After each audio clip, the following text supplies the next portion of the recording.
Hey, for today's Parenting SOS, we want to take up the subject of kids and cleaning up their own messes. What happens at your house? Do the kids help pick up their toys, or do you do it for them so it's done how you like it?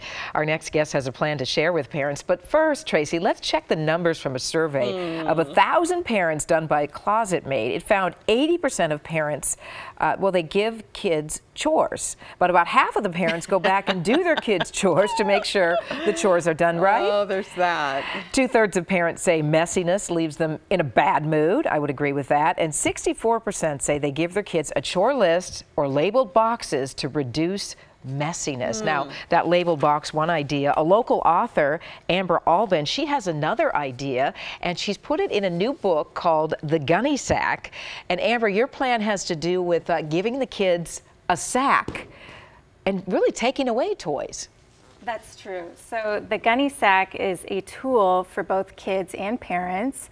So, when the kids don't clean up their messes and the parents warn them once, maybe twice, then the Gunny Sack comes out and the Gunny Sack will eat the toys. The dreaded Gunny Sack is what I would say. It's true. All you have to say is, I'm bringing out the Gunny Sack, and the kids just sprint in separate directions trying to pick up their toys or clothes or whatever it is that you've... You have 2 children. I have 3 children. 3 children. And do you make them earn those toys back? What happens once they end up in the Gunny Sack? Well, they do have to earn their toys back. So it really depends on the egregiousness of the offense or how many times you've warned them or whatever the case may be. So, and of course, it needs to be age appropriate. So for my 5-year-old, I might say, you need to clean up your room for the next 2 days, or you need to clean up the family room for the next 2 or 3 days or whatever. And then once you do that, then you can get your toys back. So they definitely have to earn them back. They don't just go away forever.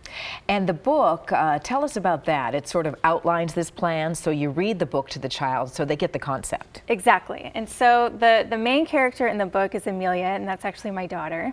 And so the main character in the book has a hard time cleaning up her messes, and so her mom has to bring out every mommy's special friend, the Gunny Sack. And so it teaches the child what the Gunny Sack is, and it also teaches the parent how to use the Gunny Sack. And so when I was growing up, my mom used a Gunny Sack. I'm one of 5, and so you can imagine the mess that was... Did you each have a Gunny Sack? Well, she had one, but it was very large, and so she could fit a lot of things in it. And so my mom used it on us until we were in high school. And so when I became a mother, of course, I had to implement my own Gunny Sack. And then I thought, well, I should, let other parents know what the Gunny Sack is. And so that's why I decided to write the book and have it made. And what did you learn growing up from the Gunny Sack? Oh, we feared the Gunny Sack immensely. I mean, my mom, she would, I can still hear the shrieks, I'm bringing out the Gunny Sack. And we'd just be like, 5 kids just running. I don't know what it is. I don't know what the psychology is, but when you just take the toy away versus watching the Gunny Sack eat the toy, it's just so much worse, which for a parent is a huge win. Did it turn you into a tidy adult?